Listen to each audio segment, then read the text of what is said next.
Good afternoon, everybody. My name's Martin Conway, and it's my pleasure to welcome you to this latest Balliol College online lecture. I'm a history tutor at Balliol, and the nature of these lectures is that we have a presentation by one of the fellows of the college, followed by a discussion, and it's an opportunity, we feel, for the larger community of Balliol, and indeed the world, to participate in our collective scholarship and discussions.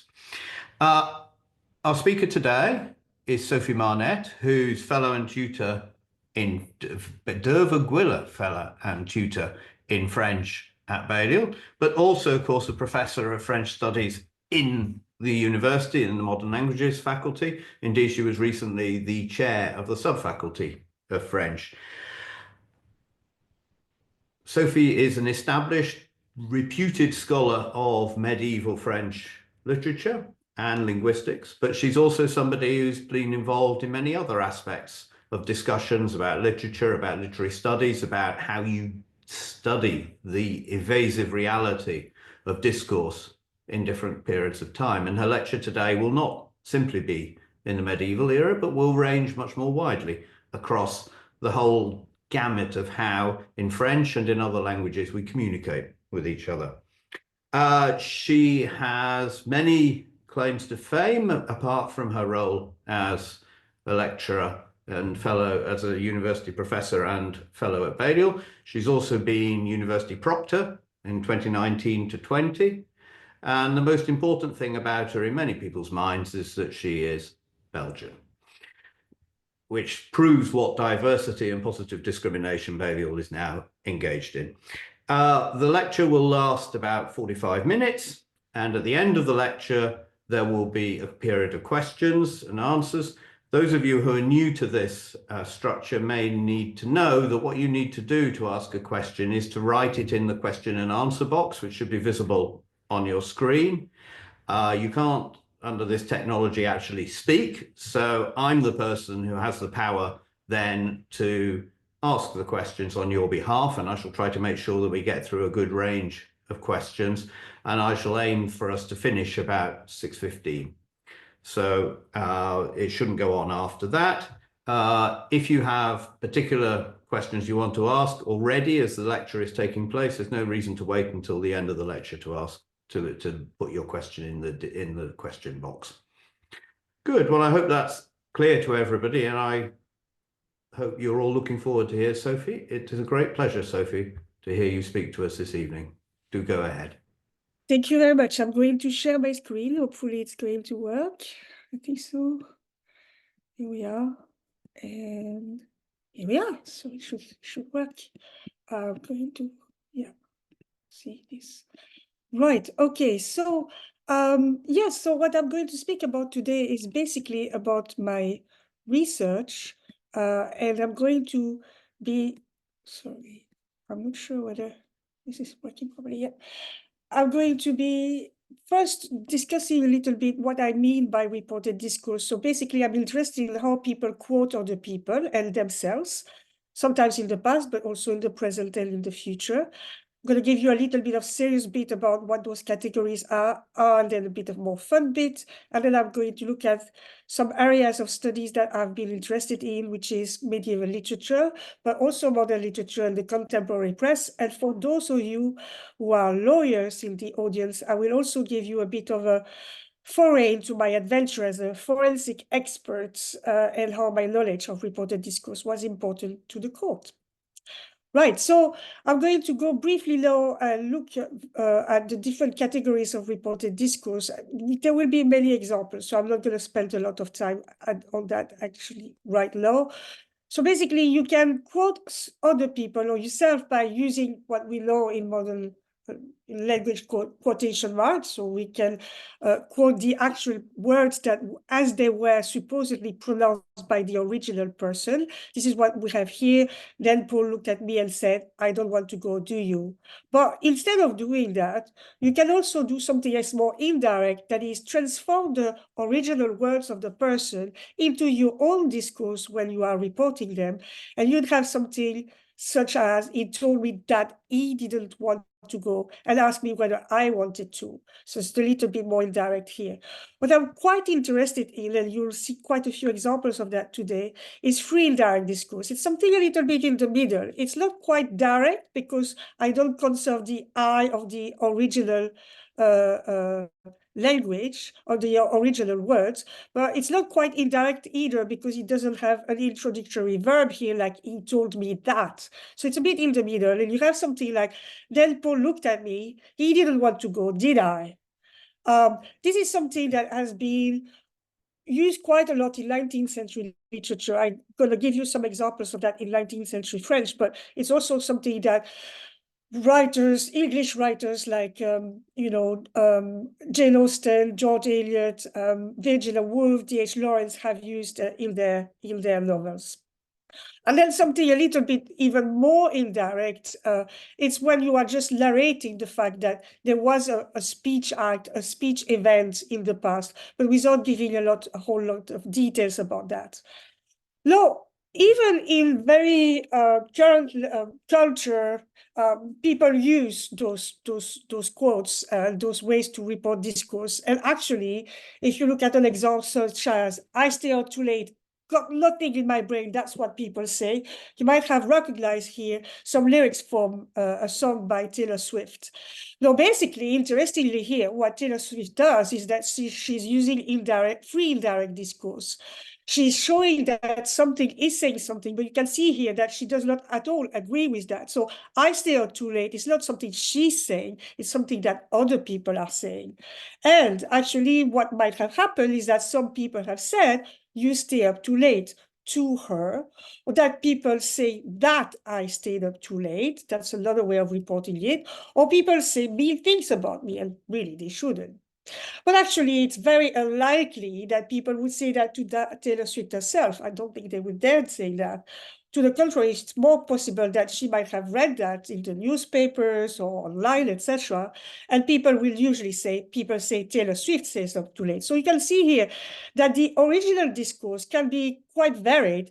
You don't have to have those actual words. They might have said something quite different from that. You'll see here that we can report those words in many different ways. All right, now I'm going to look at medieval literature, and what I've been interested in medieval literature is basically how stories are told in the Middle Ages. And so how stories are told in many different genres of the Middle Ages. That's been the topic of my first book, which there is a picture of here, but also a full chapter in my second book, which also speaks about modern French and modern French in the press and modern spoken French as well. So basically, my view is that the text medium, the fact that the text might be in prose or in verse, might actually influence the type of reported discourse that we have in the text. The literary genre that is used is also very important, and I'm going to show that in a moment, as well as the gender and the status of the people that are quoting and that are being quoted. And so the length of reported discourse, their frequency in the text, and the way that they are introduced in the text might be very important to distinguish between different types of literary genres. So for example, if you look at epics, which in medieval French we call chansons de geste, which are big. You can think, for example, about also epics in Greek or in Latin, like Homer or Virgil.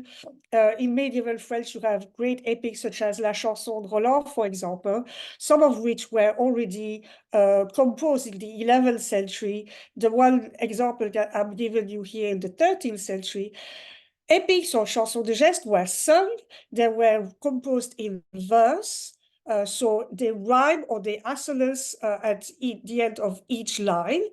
And as such, they need to be very vivid for the audience of people that were listening to them. So you'd have somebody singing them to the audience. And here you can see in this example that the preferred way for a singer or a poet to report the character's discourse is to use direct discourse. That is what we say now is using quotes, although there were no quotes actually in medieval manuscripts. So here you can see that in this example, we have the king speaks as you will know here, and the you will know here is the audience, are the people that are there. And then the king says, step forward, Herr Chambon of Portieux, that's the name of the character. Here, therefore, the discourse is reported in a very immediate and direct way. It's as if the story is happening in front of the people that are listening to the stories. The people themselves are almost like within the chanson de geste, if you want.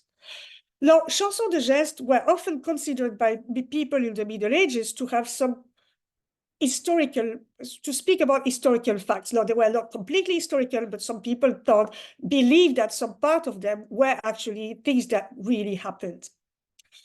There are other types of historical texts in the Middle Ages that are, if you want, less fictional and certainly more serious, and they are called chronicles.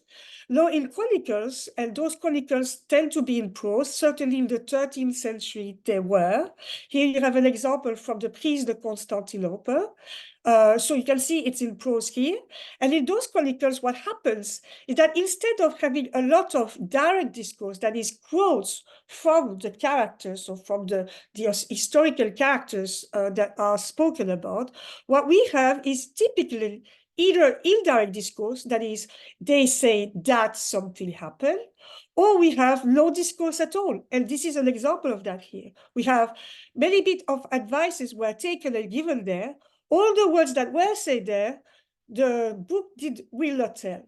And one of the reasons for that might be the fact that the chroniclers want to be believed, and that, of course, it's impossible to remember everything that happened at that particular time. No, some chroniclers did not actually attend the events they are speaking about. Some of them did. And basically what they are saying, well, I cannot remember all of those words as they were spoken.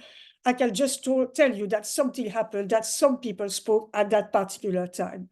So the way to look at history and the way to present the events as being true is very different in epics and in chronicles. The epics tend to be very vivid, very, if you want, truthful to a certain extent, and chronicles tend to be much more serious, much more distant. Some things happen, but they happened in the past, not as they are not happening in front of you, the audience to whom I am reading those words. So you can see here that the use of reported discourse is quite different in those very different types of text, and also in the fact that those texts are either in verse or in prose. Now, another bunch of texts that I've been looking at are short stories. Now, in the Middle Ages, especially in 12th, 13th, and 14th century, there are lots of short stories. Some of them are actually very funny short stories. They're often about characters who are tricking other characters, often also about women having affairs with having extramarital affairs. I'm not going to speak about those texts for now. I'm going to speak more about the courtly text, but all of those texts are actually in verse. Now, in courtly short stories in verse that are often about love stories, even sometimes tragic stories, lovers that are separated and sometimes die at the end of the text. One would expect women to have a very important place there, because you think about the Middle Ages, chivalry, chivalresque, the idea that the woman is really important as the loved object of the knight. Well, actually, if you look at those texts, women are less often mentioned as characters than men are, and very importantly, they are less often quoted as well. So that's quite interesting. Their words are not represented as often in the text. Also, titles of those short stories rarely include a female name. But actually, when the women are quoted, what is interesting is that their speech tend to appear in direct discourse. In other words, it's their own words that are quoted, not the narrator transposing their words into his own narrative or her own narrative. So what happens there, therefore, is that female speech is both rarer but more marked, more foregrounded in the text, because we have access to the own words, supposedly, of the characters. Now, I'm really interested in particular about a specific text, which is called La Châtelaine de Vergy. And you can see here in the illustration in the slide that this is portraying the story of the Châtelaine de Vergy. So the Châtelaine de Vergy is a lady who is granting her love to a knight who is very brave and chivalrous, at the condition that he never speaks about their affair to anybody. Of course, the knight ends up doing so, not because he wants to, because he is compelled to. He has been propositioned by the wife of his duke, of his liege lord, and the evil duchess, when she is rejected by him, makes lies about him to the duke. The knight has to defend himself, tells the duke about his affair. The duke spies on him and the duchess, when the Châtelaine, sorry, when the Châtelaine learns from the duchess that the story is out and that at least the duchess knows about the affair, she believes that the knight has betrayed her and she dies. This just the image that you can see here. You can see the duchess has died of grief and the knight is then killing himself, and then the duke takes the sword out of the knight and kills his wife with the sword. Now, this is, of course, quite a daunting story, but what is interesting here is while I've foregrounded the character of the Châtelaine here, in the text itself, the Châtelaine is not much spoken about until the last third of the story. If you actually look at early manuscripts of the Châtelaine de Vergy, and those are the first 3 images that you can see here, the early manuscripts either do not have any images or any title. So we do not know when we start the text in the manuscript that it is going to be about La Châtelaine de Vergy. Actually, as we're reading it, we kind of believe that it's more about the knight himself and his story and what is happening with the duchess and with the duke, etc., etc. In some later texts, we can see here that there are images, but those images are not at all focusing on the Châtelaine. To the contrary, you can see here that in some of those images, it's the Duke that is on the foreground, the Duke hiding and spying on the 2 lovers. It's only in the 4th illustration here, you can see in a different color, the title De la Châtelaine de Vergy, that finally we have a title in the story. So now when the readers of the manuscript or the people who are listening to the story but still looking at the images, when they see it, they know that it is going to be about La Châtelaine. And what I think is happening here is that by later in the text, people realize that the female protagonist who gave a name to the story, while appearing infrequently in the text, actually has a very long monologue in direct discourse in this text when she's about to die. As she's dying and struck by grief, the Châtelaine has 100 lines out of 1,000 lines in this manuscript where she's actually speaking about her grief and asking God to die. And in my view, it is that monologue that made the subsequent readers and possible scribes in those manuscripts to actually call the text La Châtelaine de Vergy. You can see in the second little illustration here that the title is also more detailed, becomes more detailed, because we have here something like, here begins about the Châtelaine de Vergy, who died because she loyally loved a beloved or a friend. Now, because of this discourse, therefore, she has taken more importance in the manuscripts, but also in medieval literature in general. Later authors in medieval literature actually refer to the Châtelaine de Vergy. They refer to her as an iconic figure like Isolde or the Belle Dame sans Merci. And the Belle Dame sans Merci, you might have heard about her because Keats wrote a poem about her in the later on, obviously. Now, I'm going to jump to the 19th century literature because some of you who are listening might actually be a little bit more familiar with that literature than medieval literature. Now, you probably have heard, therefore, if you are familiar with 19th century French literature, about Flaubert and Zola. And those are the 2 authors I'm going to speak about now. First, Flaubert. Flaubert wrote a very important book called Emma Bovary, or Madame Bovary rather, in which the character, the protagonist, Emma Bovary, is the main character. And Emma is a petite bourgeoise who has read many, many romantic books when she was young, and she's expecting to live all of those romantic stories in her actual life.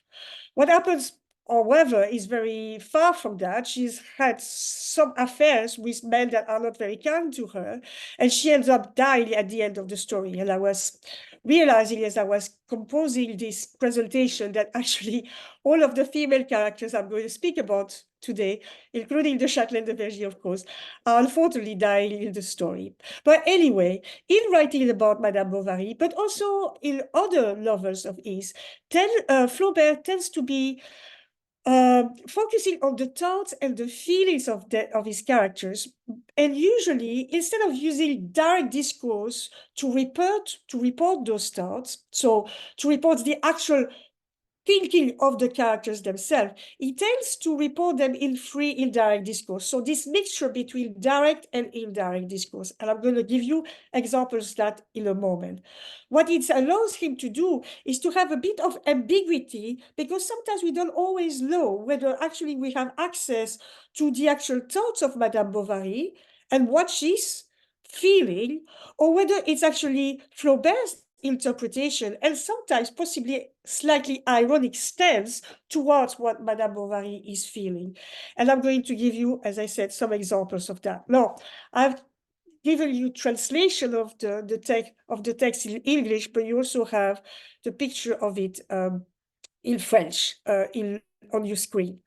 So here's an example. So Emma has been seen by a bystander with another man than her husband, and she has given that bystander some ridiculous excuse about that. And later on in the day, she kind of worries about these dumb excuses she has given, and Flaubert shows us doing so, shows her doing so. And here you can see that I have underscored the indirect discourse and put the free indirect discourse in italics in the text. And here we have, Emma repented of having parted so unceremoniously from the collector.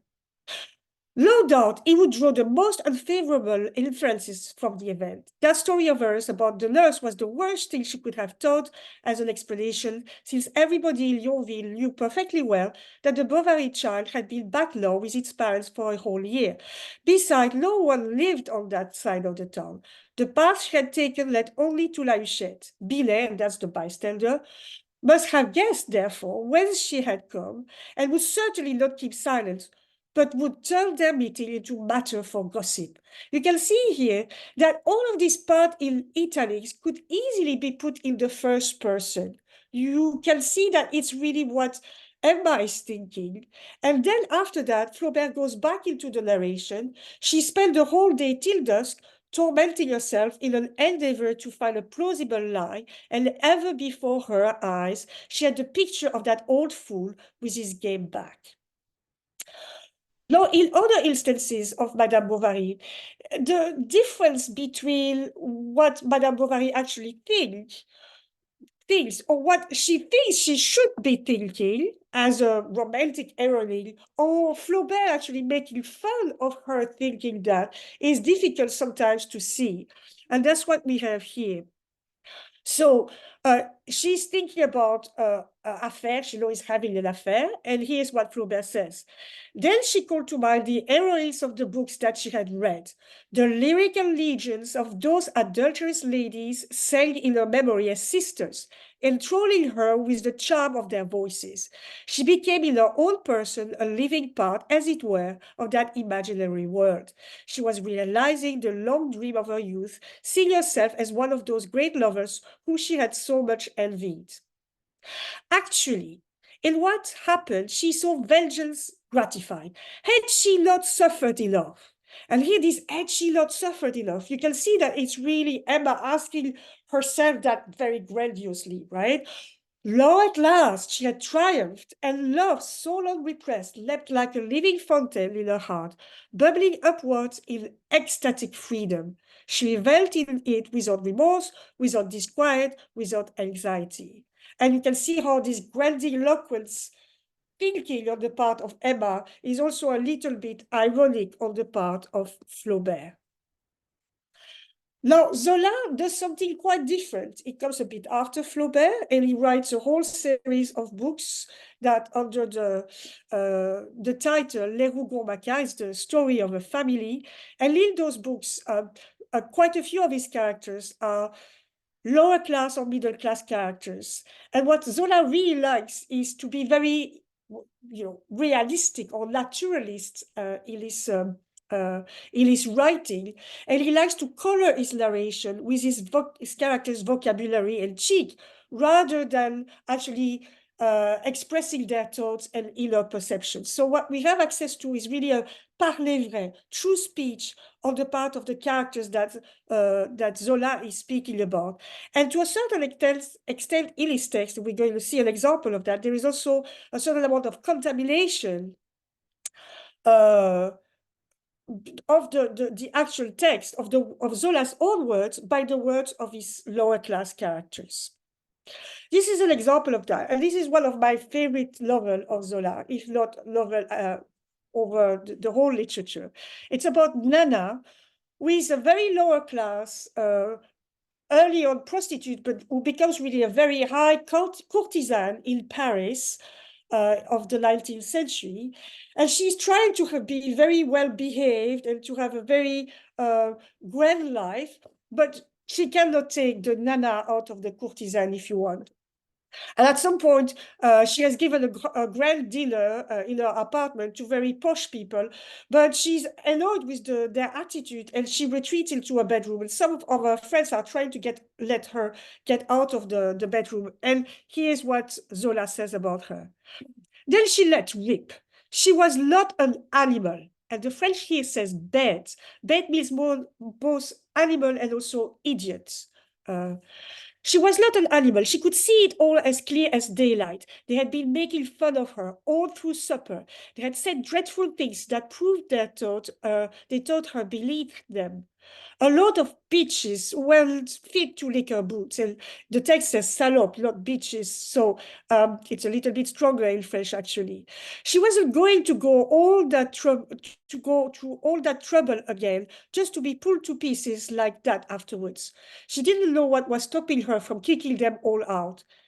And here you can see that that's all the things she was saying, but she's saying it. Zola is reporting it in the third person here. We don't have access to our actual words, but they are very realistic still, right? Even though it's in the third person, she instead of I, it's still very realistic. And then we have going back to the narration, and a voice choked with rage, she broke down sobbing. And then you have the main character speaking to her. Come, no, my dear, you are a little bit drunk, said Vendeuve, beginning to talk to her as though she were a little girl. Be reasonable. No, she would not be dissuaded. She was staying there. Again here, it's really Nana speaking, but it's reported in free direct discourse in the third person. Then you have a passage, very brief, in direct discourse. I may be tipsy, but they have to respect me. For a quarter of an hour, Dagley and George had been begging her in vain to come back into the dining room. She was adamant.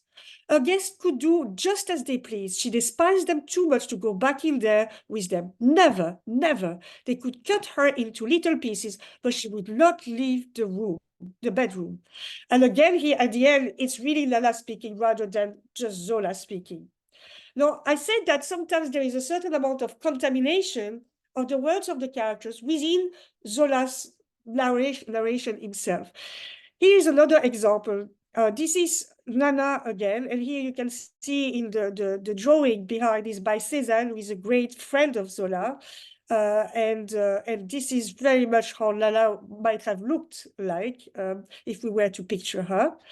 She's the lover of a very high member of Napoleon III's court, the Chamberlain, and in the bedroom she makes him do whatever she wants, and she's really lowering him, if you want, in the bedroom. This is what Zola is being describing. Then, once the Chamberlain had got his clothes off and his costume was spread out on the floor, she yelled at him to jump. This is indirect discourse, right? On it, and he jumped. She yelled at him to spit at it, and he spat. She yelled at him to trample all over the gold, over the eagles, over the decorations, and he did so. And then bang, there was nothing left. Everything was ruined. She smashed up her chamberlain just as if she was breaking a scent bottle or a sweet dish and trashed it, made of it a pile of dirt to be thrown in the gutter. You can see here that the red is Zola speaking, but bang is really a type of vocabulary. In French, it's patatras, that is more likely to be that of his heroine than what normally a well-behaved 19th century novel, author of a novel would write. Now, that doesn't mean Zola wouldn't say patatras, but that means that he wouldn't not necessarily put it in his novel, in his storytelling. Right. Now I'm going to jump yet to another century and look more at the written press in contemporary French and a little bit in contemporary English, actually. Now, if you're looking at the press and at what newspapers and magazines do in general, you can see that they are doing three things. Well, first of all, they are supposed to be informing us and teaching us about the world, and it is what is called the intellectual sphere. But let's be realistic here. A lot of the time, they're also very much entertaining us as well. And this is more of the affective sphere. And in addition to that, they also do build shared values between the newspaper or the magazine that is represented by the journalist's voice and the reader, the readers, of course, in the plural, because there are many different ones who are reading those magazines and those newspapers and are expecting certain things from those magazines and newspapers. Now, reported discourse can be linked to all three functions in different ways. And actually, for my book, I looked at quite a lot of different magazines and newspapers. First of all, I looked at gossip magazines. And of course, it's a really great part of the research, right? If you have to read gossip magazines for your research. So in gossip magazines, reported discourse is a little bit problematic because gossip magazines are very cheap magazines. What they do is they like to recycle material from other magazines and newspapers. So what they do is they actually recycle or steal, actually sometimes, from other magazines whenever they have a quote, because they don't have enough money to go and interview all of the celebrities they are speaking about.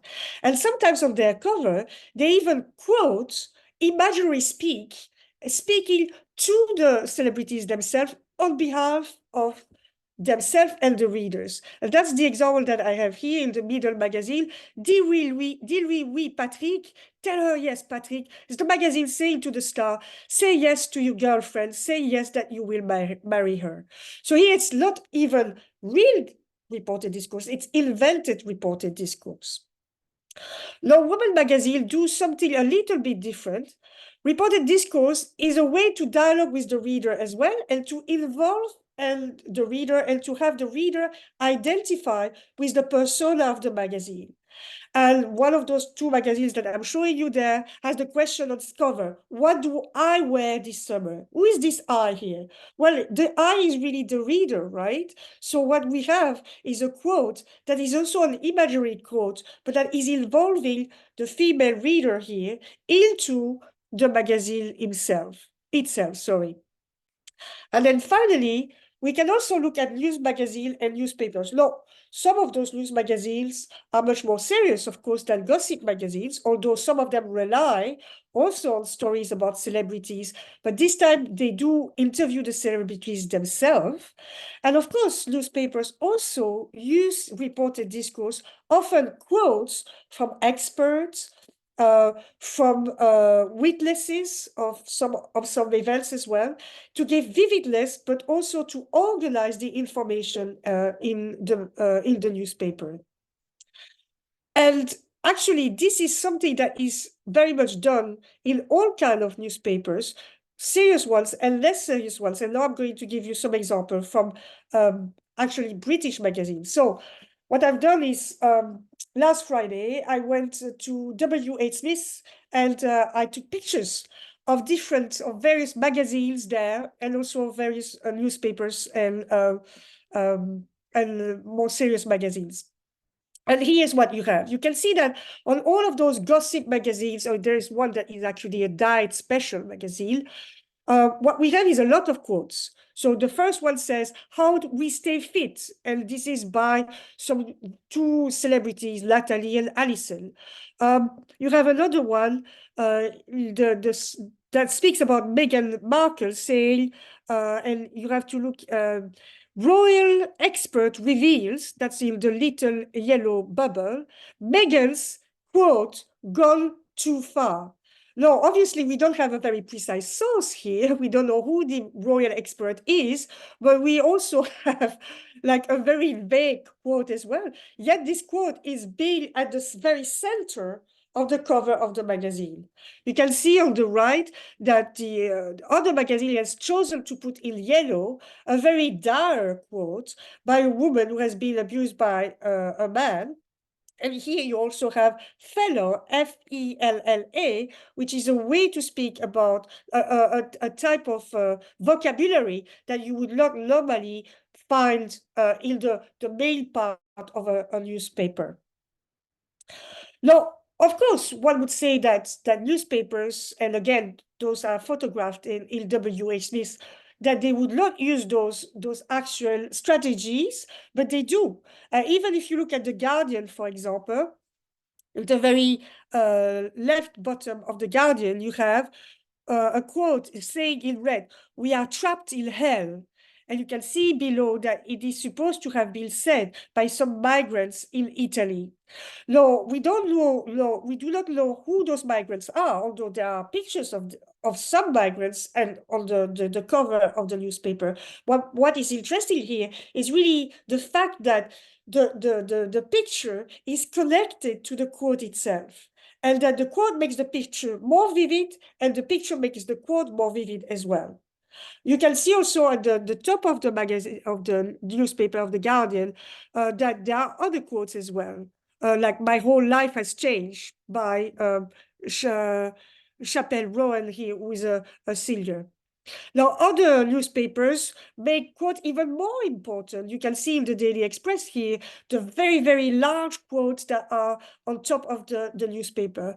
Actually, to be fair, when you are reading those newspapers, you don't necessarily expect that the person said those exact same words, but certainly the quote itself is giving a lot more vividness and makes you want to read attracts you and makes you want to read the small print articles, which rarely actually contain the quote that is put on the cover of the newspaper. So there's very little connection between the invented quote that is often put on the top of the newspaper and the actual quotes that are given by either experts or witnesses in the newspaper's articles themselves.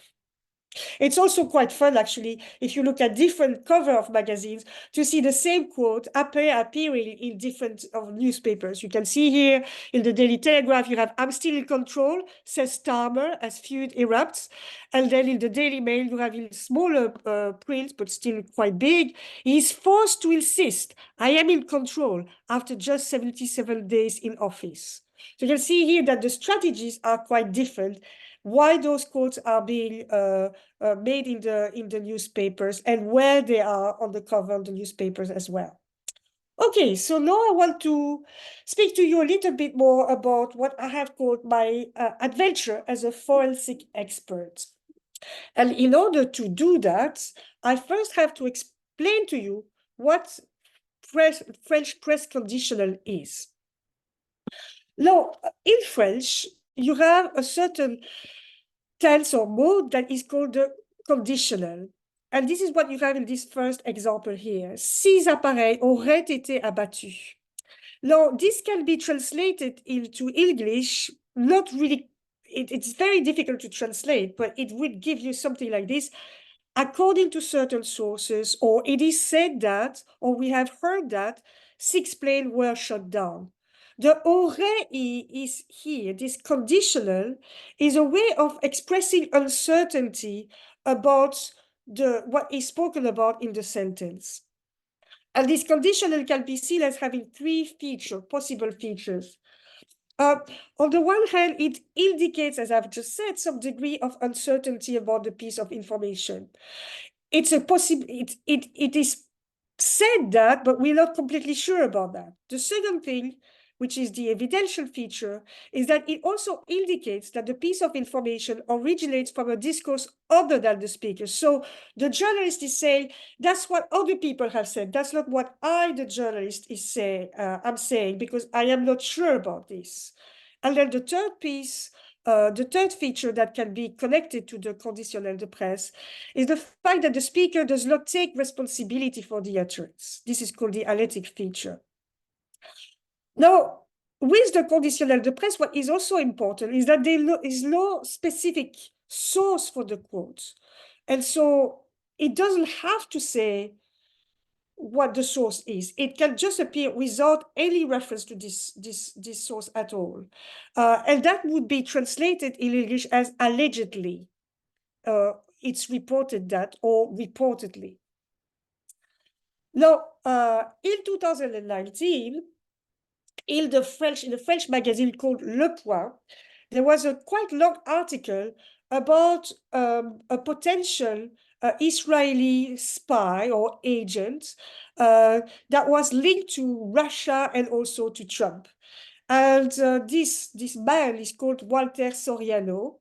And so, as I said, there is this long article by Marc Le Plongeon in Le Point. And after the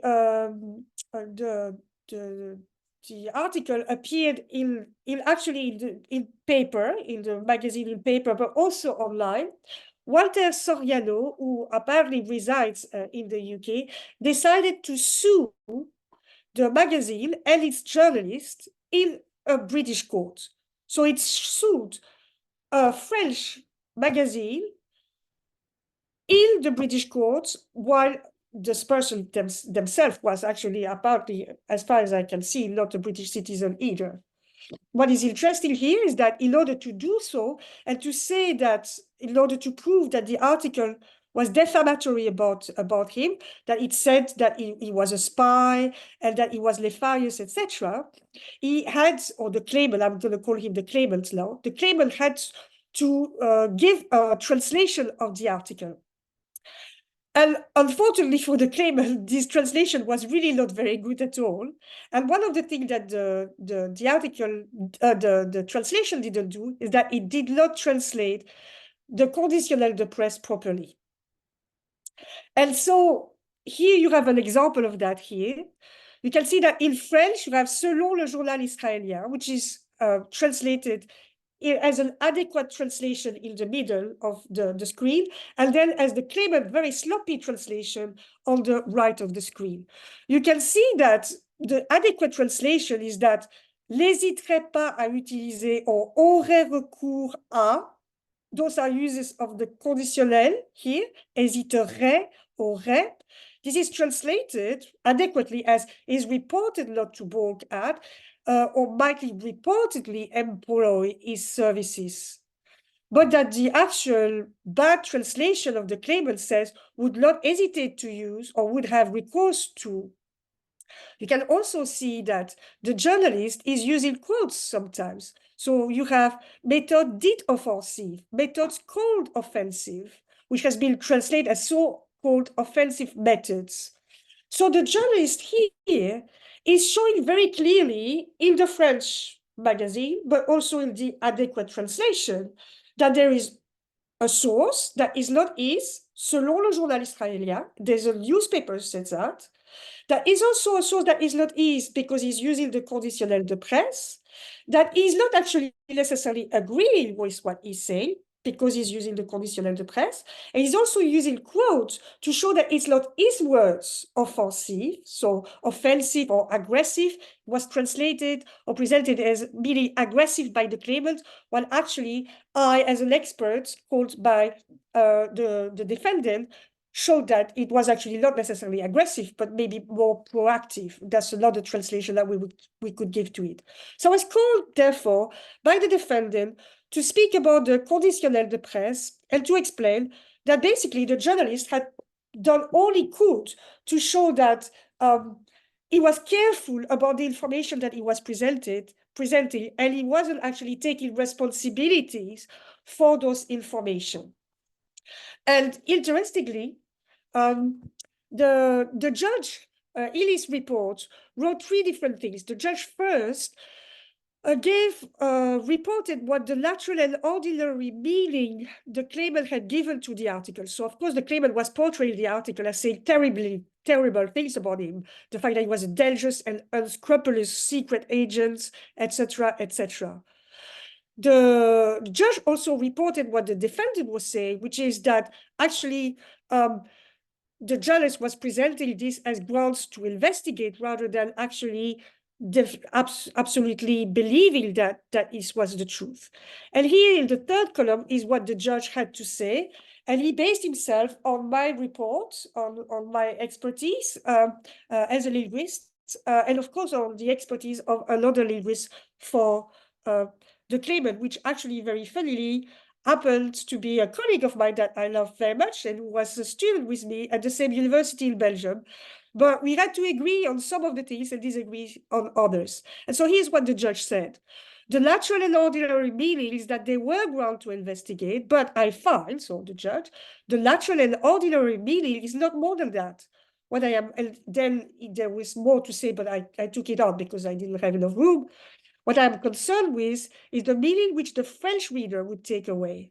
In my view, he or she would take away the message from the press conditional, and here I was quite proud because I don't think that the word press conditional has been used in the British courts ever.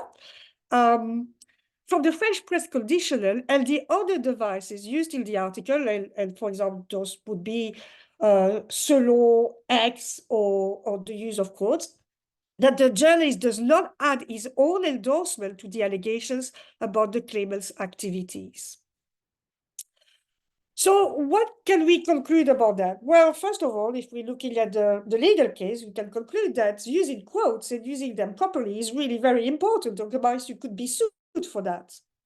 The second thing is you can see as well that those quotes and the reported discourse is really pervasive in language and is really an important way to communicate both what we think, but also what other people think, or what they have said.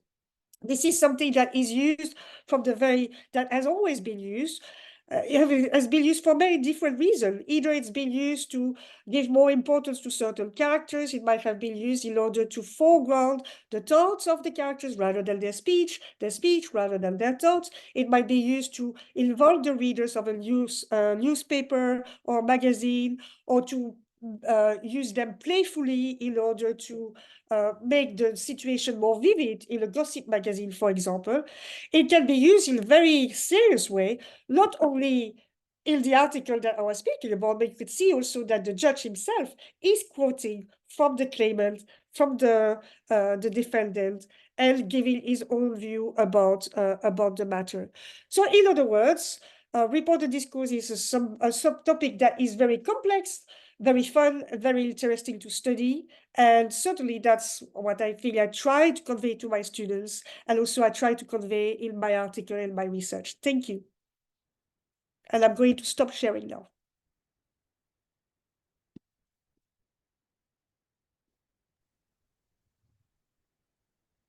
That's great, Sophie. Thank you very much indeed for that. That was a tour de force in terms of going through different centuries and different languages and the simple universalism of reported speech. You know, I was listening to you thinking there can't be a society from cavemen onwards where there hasn't been that sort of reported speech, because so often it's about self-justification. You know, I said this, I said that, but it's also often about other people saying perhaps rather ungenerous things about other people. He said this, he said that.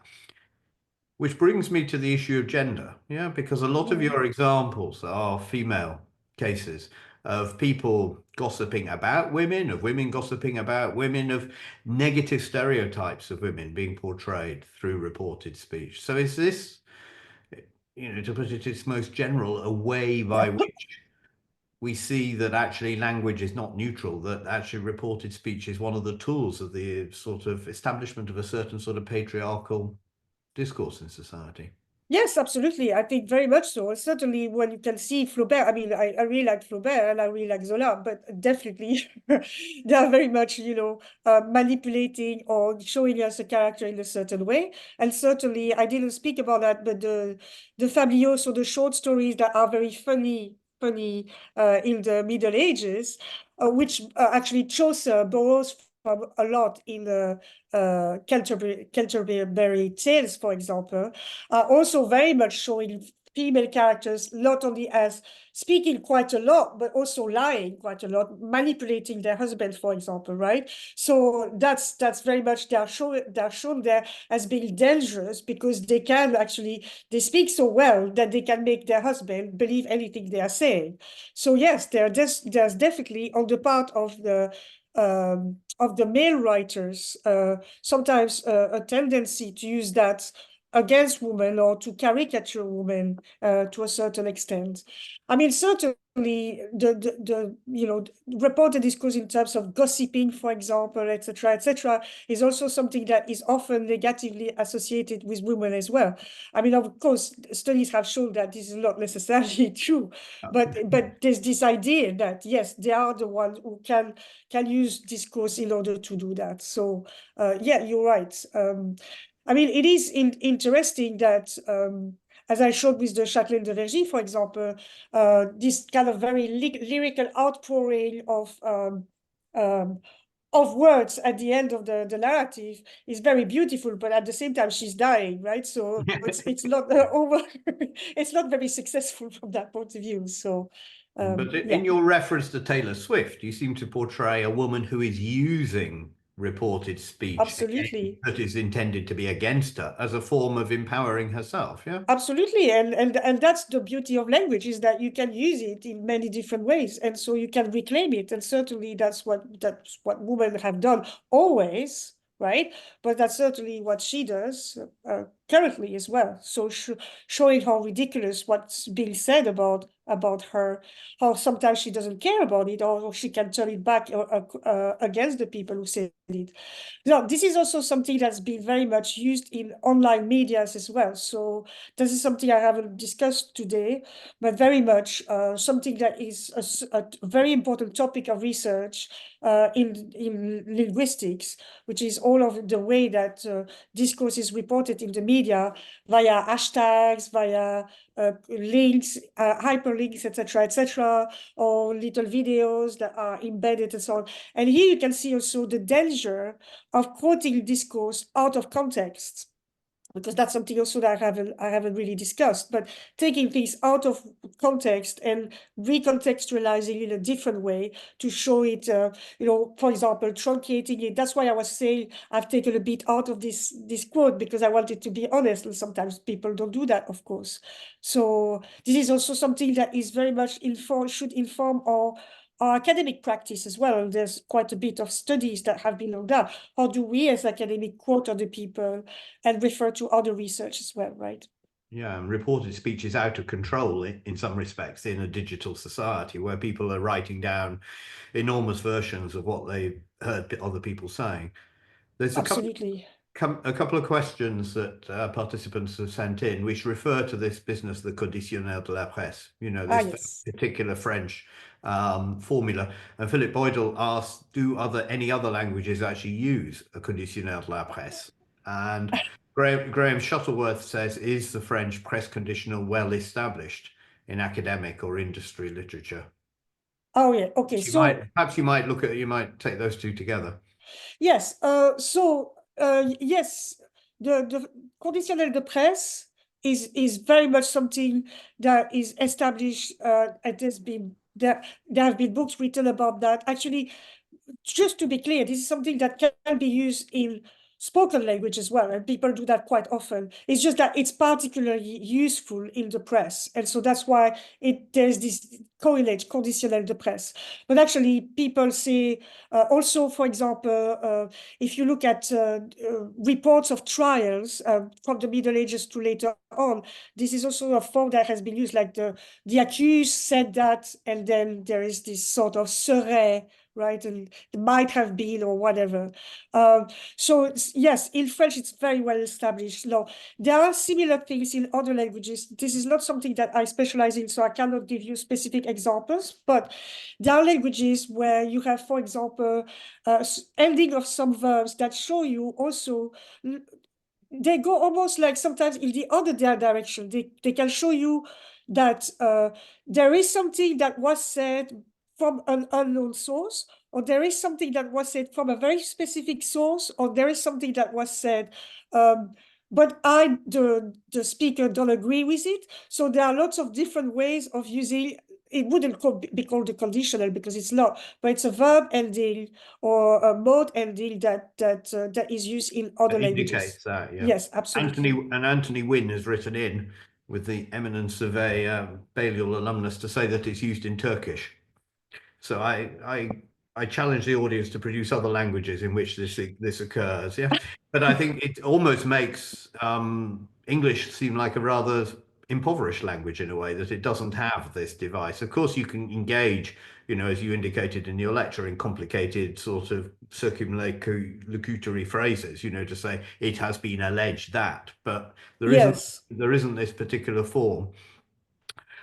David Critchley sent in a question saying, how far back can we trace the concern that quotations should be accurate? It's a very modern thing in a way to want to have an accurate reported speech. And he asks whether there are, for instance, cases in medieval disputations where one speaker accuses another of misquoting a critical text and drawing a false inference as a result. So this concern with accuracy feels to me as a historian to be rather distinctively modern. Yes, so no, there are concerns about that, like for example in chronicles. So chronicles sometimes say I don't remember the exact words, or some say that this, but that's not really true, or that's not really what he said. So there's some there's definitely some concern about that in the historical writing at the time. I don't have specific examples of debates, but I would be pretty sure that this existed. For example, also poets, when they debate with each other in some of the poetry, they play on each other's words as well. So say, well, you said that, but you mean this or whatever. So there's definitely the concern about what there are also some judgments, some trials where as you know, or maybe you don't know, but in the Middle Ages, people they could not swear, at least sometimes in the Middle Ages, and they could actually be fined for it, and sometimes even punished quite harshly for it. So we have some transcription of trials where people are saying like, and I heard so-and-so say, this, right? He used these words, son of blah, blah, blah. And then the other person, but so-and-so says that they didn't say that, right? So already then it's quite important, not only what you say, but how you say it as well, and how you're reporting it. Now, it is true that it's a more modern concern, also in the sense that we now have the tools to check that because we can record people. And that's a very important thing that people didn't have in the past. So, right. Yeah. I mean, your great answer made me think also the Bible is full of quotations. Well, where it's, as Christ said or whatever, where there's a strong claim to the accuracy of what's being said. So, it's going on in religious texts as much as in secular texts.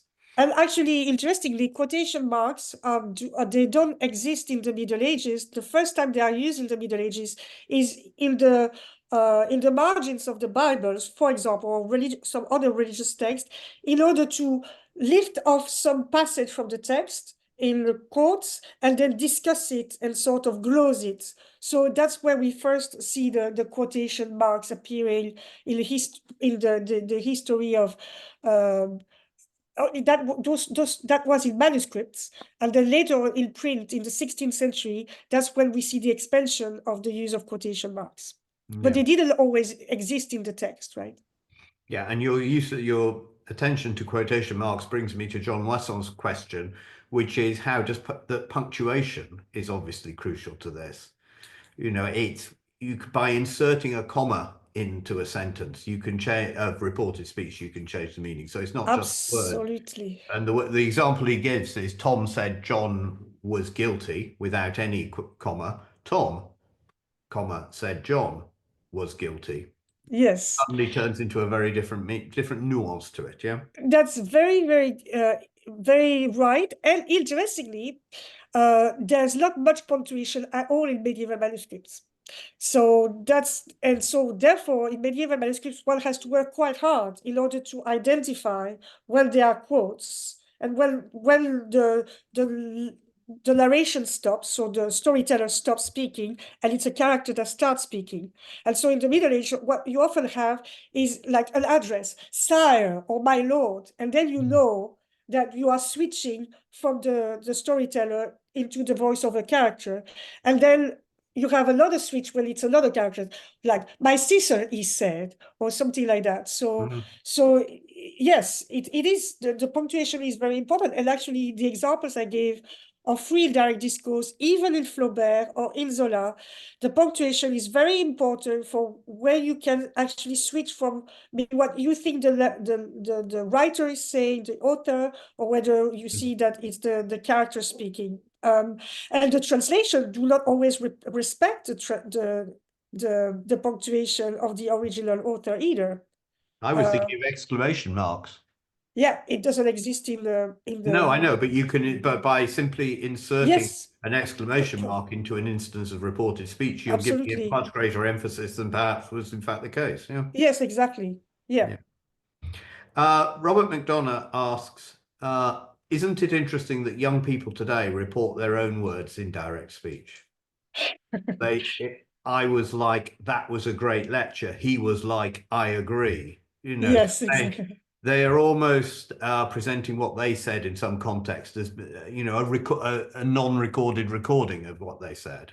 Yes, absolutely. That's true. And also, of course, the great the beauty of that is that it's very rarely the words that were actually pronounced, right? And actually, like is a very interesting word for that, because it's a word that's been studied quite a lot with regard to reported discourse.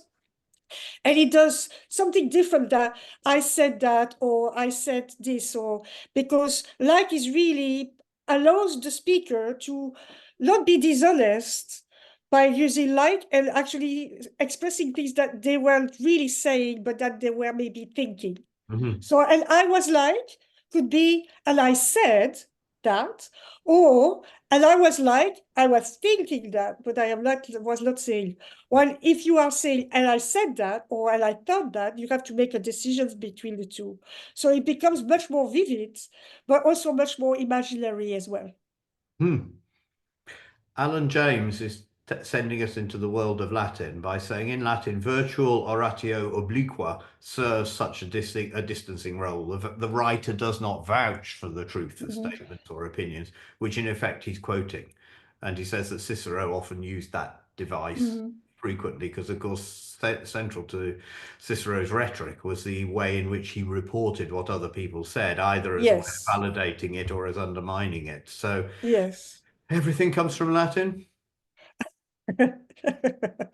Well, I mean, you know, before Latin, before or together with Latin, there was Greek as well, right? So, and Greek is quite, is actually has even more layers sometimes than Latin with regard to that. Not wanting to criticize the very good classicists. Well, I mean, the Latinist studies that are in the crowd. I'm sure there are some Greek specialists who would agree with me as well. Yeah. At the other end of the chronological scale is a question from Jonathan Hawksley saying, how well does AI handle the nuances of reported discourses? Well, that is a very interesting question. And actually, I was just talking about that with one of our old members, with a scientist or a doctor, and was saying that she can now record, there is a software that help her record the words of her patients so that she can transcribe them. And then also the AI can then compose letters for the patient or on behalf of the patient to other specialists, etc., etc. So it's very clear that AI leads a way to just transcribe the words of the person. And she was asking me whether I thought that AI was quoting the people the people's words in their own words, so in direct discourse, or whether it was doing so in indirect discourse. And I thought possibly direct discourse because it's easier to just copy down the words that have been uttered. But no, I have never really thought about that, about whether there are actually software that are playing on that and how to, you know, transform one discourse into another discourse, etc., etc. So I'd be interested in exploring that. Yes, it may be a very Oxford thing, but I think we often use a lot of irony and sarcasm of tone and so on as a way Yeah. of indicating what we think of the reported discourse that we're reporting. Yeah. You know, if it was all to be taken too literally, then we'd all get into an awful lot of trouble. Yes, absolutely. Yeah, of course. And that's also, by the way, that's what we do with air quotes as well, right? Because Yeah, air quotes are okay, not yeah. real quotes. Because otherwise we'd be doing that all the time. But when we're doing that, we were showing that actually we're not vouching for, or we're making fun of, or we're putting some distance between what we are saying and what we're thinking, right? And this is, you know, inherent in an awful lot of mid-20th century fascist, totalitarian, Stalinist regimes, which often relied on the alleged words of the defendant or whatever. And you know, if you've read the novel 1984, you know that actually, you know, the technique of the rulers is to take people's words and you know, give them a very different context because they're just being reported literally rather than with the self-distancing techniques which probably most people would employ. Yeah, absolutely. And also, especially when you cut off what people have said and you take little bits and pieces of what they have said, right? That's also, and that's actually what newspapers do a lot. And um, that's very much a technique, not necessarily in a negative way, but I'm just saying this is very easy. It's a temptation to say, okay, this person said all of those things, but I'm just going to say a few words taken out of that, and so therefore those words can be seem much stronger than they originally were, even in the best of with the best of intention.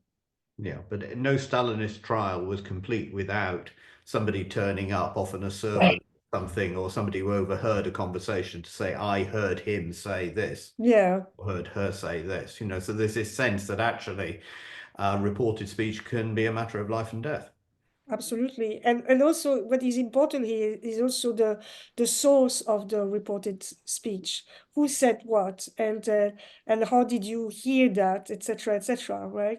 And that can be very telling as well when you don't have much details, either because you want to protect your source, which sometimes some journalists can say, and that's in the legal case that I was speaking about, that's happened. The journalist didn't give all of the sources. And of course the claimant was, you know, showing like, we see this is not true, etc., but actually you could say, well, he's defending his source, so he doesn't have to give the exact source, right? Yeah, and well, for historians, the question is, why is this person reporting this in this way? You know, what's in it?